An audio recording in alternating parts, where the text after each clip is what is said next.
Então damos as boas-vindas a este que é o primeiro episódio de uma série intitulada Mensagem de Fátima. Ao longo desta série queremos abordar alguns temas, dimensões importantes para conhecer a mensagem de Fátima e entre eles importa não só conhecer o que aconteceu, as aparições do anjo de Nossa Senhora, mas também queremos aprofundar o seu sentido histórico, eclesial, teológico, espiritual, a sua atualidade para os nossos dias e para a nossa vida.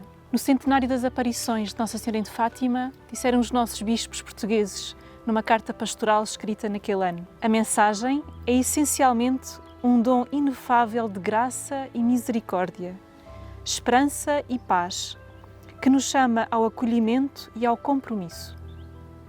Esta interpelação à Igreja e que responde ao dom misericordioso de Deus, está profundamente vinculado aos dramas e tragédias da história do século XX, mas conserva ainda a mesma força e exigência para os crentes do nosso tempo.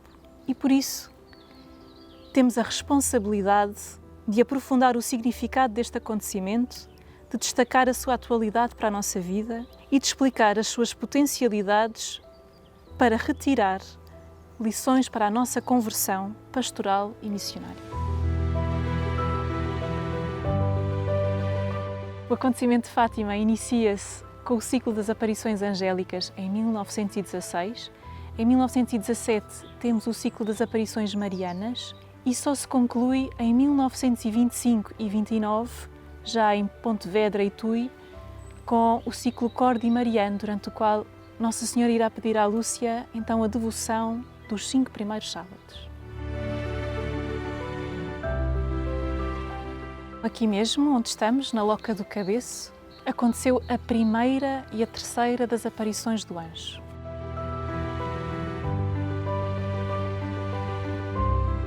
Conta-nos a Lúcia que a primeira das aparições do anjo aconteceu em 1916, na primavera, e conta-nos ela que estavam neste lugar com o rebanho a pastorear as suas ovelhas, num dia que estava úmido, estava a cair alguma chuva, mas ligeira, em tom de orvalho, e procuraram aqui um lugar para se abrigar.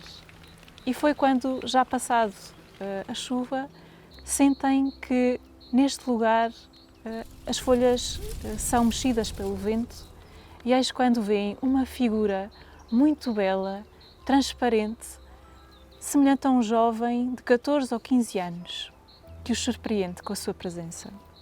Conta-nos ela: há alguns momentos havia que jogávamos, e eis que um vento forte sacode as árvores e faz-nos levantar a vista para ver o que se passava, pois o dia estava sereno. Vemos então, sobre o olival que se encaminha para nós, a tal figura. A Jacinta e o Francisco ainda nunca a tinham visto, nem eu lhes havia falado nela. À maneira que, se aproximando, íamos divisando as feições. Um jovem, dos seus 14 a 15 anos, mais branco que se fora neve, que o sol tornava transparente, como se fosse de cristal e de uma grande beleza. Ao chegar junto de nós, disse: não temais, sou o anjo da paz, orai comigo. E ajoelhando em terra, curvou a fronte até ao chão e fez-nos repetir 3 vezes estas palavras: meu Deus, eu creio, adoro, espero e amo-vos. Peço-vos perdão para os que não creem, não adoram, não esperam e não vos amam.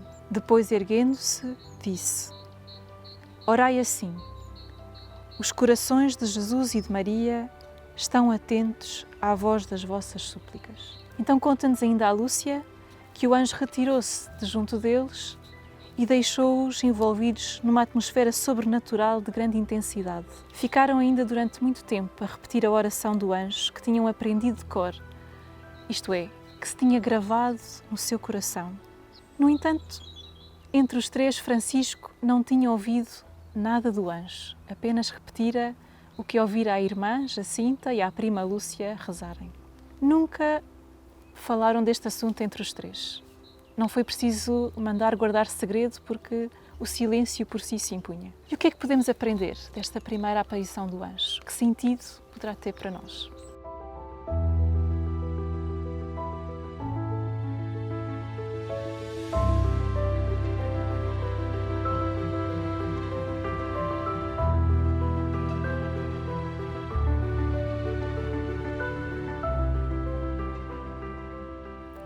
A primeira aparição do anjo marca o conjunto das aparições daquilo a que chamamos a mensagem de Fátima. Obviamente que nós temos presente que a irmã Lúcia fala que no ano anterior, em 1915, já tinha tido uma visão pouco clara, de uma figura angélica. Simplesmente, nessa ocasião, não houve propriamente uma revelação, não houve uma mensagem, nada foi dito. Além disso, essa experiência foi uma experiência da Lúcia, não propriamente uma experiência dos três videntes de Fátima. Por isso podemos dizer que a primeira aparição do anjo é efetivamente o primeiro momento de revelação aos três pastorinhos, aos três videntes de Fátima. As primeiras palavras são palavras que marcam depois toda esta aparição e marcam a mensagem de Fátima. Eu creio que a particularidade destas aparições do anjo está precisamente aqui. As aparições são a introdução do céu à mensagem que Nossa Senhora aqui viria trazer no ano seguinte, em 1917. E por isso esta primeira aparição começa por nos introduzir de imediato naquilo que é o espírito e o conteúdo da mensagem de Fátima. Antes de mais, a luz. O anjo aparece referido como uma figura de luz, branco, mais branco do que a neve, brilhante como o sol, é uma figura de luz. E é importante sublinhar isto porquê? Porque esta luz depois vai acompanhar como um fio que dá unidade a todas as aparições do ciclo de aparições de Fátima. Quer as aparições do anjo, quer sobretudo as aparições de Nossa Senhora. As aparições são uma experiência de luz como experiência de Deus. É a luz de Deus que o anjo traz, como depois será a luz de Deus que Nossa Senhora transmite. E as palavras, as primeiras palavras do anjo são também particularmente significativas. Começam com: não temais, sou o anjo da paz, orai comigo. Vamos por partes. Não temais. A mensagem de Fátima começa com este apelo à confiança. Este apelo à confiança é também um apelo que vai ressoando permanentemente na Sagrada Escritura.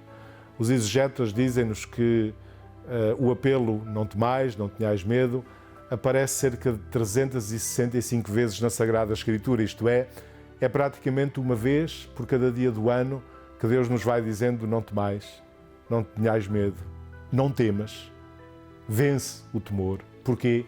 Porque Deus está contigo. E é também desta forma que começa a mensagem de Fátima, com este convite à confiança, a não temer. Não se trata apenas de não ter medo daquela figura misteriosa do anjo. Trata-se de uma confiança mais radical, mais básica, mais fundamental. Uma forma de estar na vida de quem sabe que conta com a presença de Deus. Depois, a forma como o anjo se apresenta. O anjo da paz. A palavra anjo significa mensageiro. Nós habitualmente ligamos a palavra anjo a uma figura, mas é importante não perdermos o sentido da palavra. Anjo é um mensageiro. É aquele que não fala em nome próprio, que traz mensagem de outro, que traz uma mensagem de Deus. E o mensageiro celeste apresenta-se desta forma, como o mensageiro da paz. Tenhamos presente que o mundo estava em guerra. Vivia-se uma extremamente difícil e dramática situação. Estava-se em plena Primeira Guerra Mundial. Havia muitos jovens, nomeadamente das redondezas deste lugar onde os pastorinhos viviam, que eram mobilizados e que tinham de ir combater. Havia a notícia daqueles que morriam nos campos de batalha. E é neste contexto de uma guerra terrível que o mensageiro diz que vem como mensageiro da paz. Vem trazer paz. Vem falar de paz. Vem prometer a paz. E a terceira palavra do anjo é um convite. Orai comigo. Um convite à oração. Também aqui podemos dizer que as aparições do anjo, e nomeadamente esta primeira aparição, introduz de facto todo o conjunto das aparições de Fátima. Porquê? Porque a oração surge nesta primeira aparição, vai surgindo em cada uma das aparições do anjo, vai surgir em todas as aparições de Nossa Senhora. A oração está no núcleo, no cerne da mensagem de Fátima. E por isso não é de estranhar que logo na primeira aparição o anjo comece com essa exortação: orai, orai comigo. E não faz apenas uma exortação teórica. O anjo exemplifica o que isso significa. Primeiro toma uma atitude de oração. Ajoelha-se. Uma das muitas atitudes de oração. A oração não significa simplesmente estar de joelhos. Podemos rezar de tantas formas. Mas o anjo exemplifica dessa forma. Ajoelha-se. Mas não apenas se ajoelha. O ajoelhar-se é, no fundo, o reconhecermos-nos pequenos diante de Deus. Aquele que é maior do que nós. Mas o anjo não apenas se ajoelha, ele prostra-se. Isto é, leva ainda mais longe esse gesto de humildade diante de Deus. E falo para ensinar aos pastorinhos uma oração que é fundamentalmente uma oração de adoração. Meu Deus, eu creio, adoro, espero e amo-vos. Peço-vos perdão para os que não creem, não adoram, não esperam e não vos amam. É uma oração muito simples. Uma oração que se fixa, que se memoriza facilmente, e eu creio que isto também pertence à pedagogia divina, isto é, ao ensinar uma oração àquelas 3 crianças, o anjo vai buscar uma oração simples e muito fácil de memorizar. Uma oração que fala, antes de mais, de adoração. Reparemos, o anjo refere as atitudes fundamentais do crente: crer, esperar, amar. Aquilo que na catequese e na teologia nós chamamos as virtudes teologais. Aquelas que são as atitudes fundamentais de quem acredita, de quem tem fé. Acreditar em Deus, esperar nele e amá-lo. Estas são as virtudes básicas. O crente é aquele que acredita, que espera e que ama. Qual é a particularidade da oração que o anjo ensina aos pastorinhos? É que o anjo interrompe esta sequência. Nós, quando falamos das virtudes teologais, falamos sempre de fé, esperança e caridade. Por esta ordem e sem interrupção. Fé, esperança e caridade. Acreditar, esperar e amar. O que o anjo faz é interpor ali no meio uma outra atitude, a adoração. Meu Deus, eu creio, adoro, espero e amo-vos. Não foi um engano. Não foi o anjo que se enganou. Não era o facto do anjo não saber bem a ordem das virtudes teologais e ter colocado ali a adoração um pouco por equívoco. Não, não se trata disso. Trata-se de dizer que a adoração é a atitude que resume em si aquelas que são as atitudes fundamentais do crente. Se o anjo dissesse simplesmente: meu Deus, eu vos adoro, estaria a dizer o mesmo que disse: meu Deus, eu creio, adoro, espero e amo-vos. Porque a adoração significa acreditar. Porque a adoração significa esperar. Porque a adoração significa amar. Adorar é tudo isso. E ao interpor a adoração no meio das virtudes teologais, aquilo que o anjo faz é ensinar aos pastorinhos que o fundamental na vida cristã, que o fundamental na vida crente, é esta atitude de adoração. A atitude de adoração significa reconhecer Deus, reconhecer o lugar de Deus na minha vida, reconhecer a grandeza de Deus. Isso é que é adorar. Mas esta oração tem outra particularidade. Se por um lado interpõe desta forma a adoração, fala da adoração como a síntese da fé, da esperança e caridade, depois desta primeira parte que enuncia aquelas que são as atitudes do crente, creio, adoro, espero, amo-vos, tem uma súplica. Peço-vos perdão. Perdão para os que não creem, não adoram, não esperam e não amam. No fundo, o anjo vai buscar um dos outros aspectos fundamentais de toda a mensagem de Fátima, a reparação. Isto é preciso crer, esperar, amar, adorar a Deus, numa palavra. Esta atitude de quem procura reparar o pecado cometido. Mas tenhamos muita atenção em relação a este aspecto. Muitas vezes nós olhamos para esta oração como se estivéssemos a rezar pelos outros. Eu que creio, que adoro, que espero, que amo, peço perdão a Deus por aqueles que não têm estas atitudes que eu tenho. Mas não é esse o sentido primeiro. Tenhamos presente a parábola evangélica. Jesus no Evangelho conta a parábola do publicano e do fariseu que sobem ao templo para rezar. E diz Jesus que o fariseu foi para a frente e não foi pedir a ajuda de Deus, foi elogiar-se diante de Deus. Sublinhar a sua virtude, o bom que era, desprezando os que eram pecadores, nomeadamente o publicano que ficou ao fundo. E diz o evangelista que Jesus contou que aquele publicano ficou ao fundo, que se limitou a bater no peito e a dizer: tem compaixão de mim, Senhor, que sou pecador. E é a figura do publicano que Jesus elogia. E por isso nós temos de fugir daquela atitude do fariseu.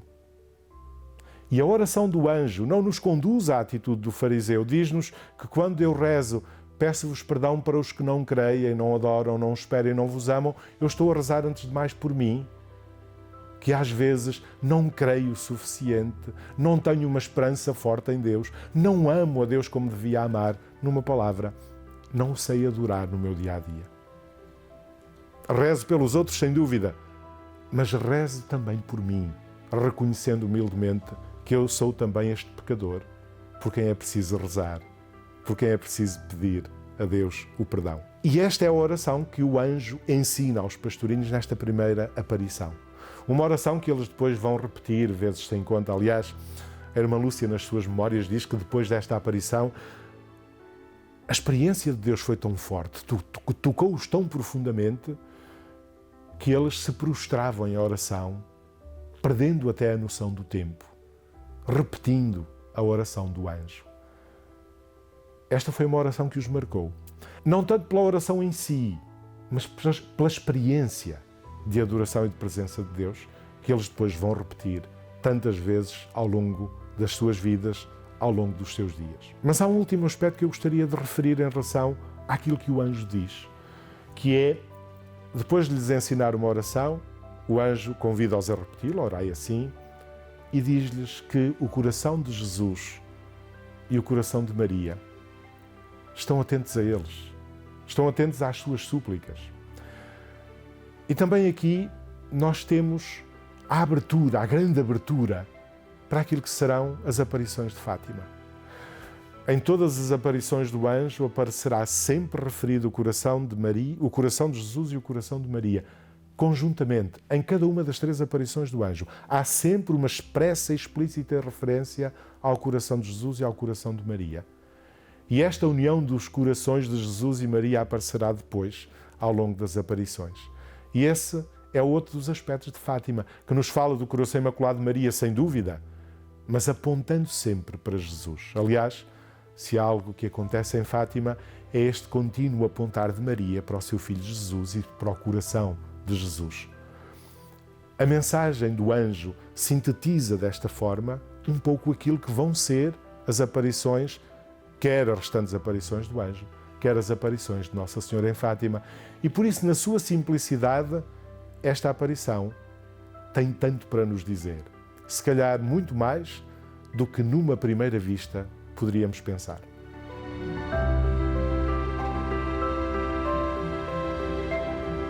A Lúcia diz que na altura não tinha uma percepção clara do tempo. Enquanto as aparições de Nossa Senhora, ela aparece no dia 13 e diz: quer que venham aqui neste mesmo dia a esta hora. Portanto, aparece claramente uma referência ao dia e à hora. Portanto, é meio-dia nos dias 13. No caso das aparições do anjo, é um ano antes, os próprios pastorinhos reconhecem que tinham pouco a noção do tempo e da contagem do tempo. E por isso não era relevante o dia da aparição. Foi relevante sempre a experiência, não o dia. E nós sabemos que uma aparição foi na primavera, outra no verão e outra no outono, pelos dados que a irmã Lúcia nos deixa, isto é, pelas indicações, porque nos diz, por exemplo, que a segunda aparição foi no mês de agosto e que por isso não podiam, portanto, um tempo quente, não podiam sair com os rebanhos na hora do maior calor e estavam em casa. Sabemos que quer na primavera, quer no outono, a Loca do Cabeço era um lugar onde por vezes se abrigavam. Portanto, temos indicações genéricas. Porquê? Porque aqui não era relevante a data. Isto levou a que, por exemplo, o santuário, que celebra sempre nos dias 13 as aparições de Nossa Senhora, quisesse também escolher um dia para celebrar conjuntamente as aparições do anjo. Escolhemos o dia 21 de março. Portanto, todos os anos, no dia 21 de março, o Santuário de Fátima celebra em conjunto as aparições do anjo. Porquê? Porque não há uma data específica e, como queríamos celebrar numa única data as aparições do anjo antes das aparições de maio, optámos pelo dia 21 de março.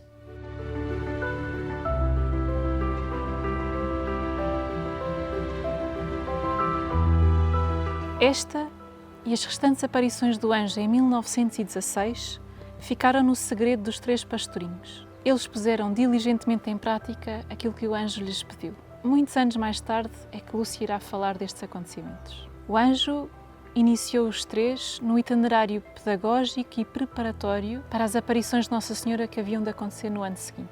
Diz-nos a Lúcia num seu escrito, intitulado Como Vejo a Mensagem. Foi ali que Deus iniciou a preparação dos instrumentos que escolheu, quando eles, despreocupados, rezavam e brincavam. Estas aparições do anjo, então, serão uma preparação para aquilo que irá acontecer no ano seguinte. Aparições do anjo e aparições marianas formarão uma única unidade na mensagem de Fátima. Cada novo episódio desta série sobre a mensagem de Fátima será exibido no primeiro sábado de cada mês, dia em que Nossa Senhora pediu a devoção reparadora dos 5 primeiros sábados, e terá sua repetição no dia 13 desse mesmo mês, dia que nos lembra a aparição de Nossa Senhora em Fátima, na Cova da Iria. Ao longo destes episódios serão abordados temas, acontecimentos ou personagens fundamentais para conhecermos e aprofundarmos melhor a mensagem de Fátima. No próximo mês iremos olhar para a segunda aparição do anjo. Levamos o convite de pôr em prática alguma coisa já desta primeira aparição.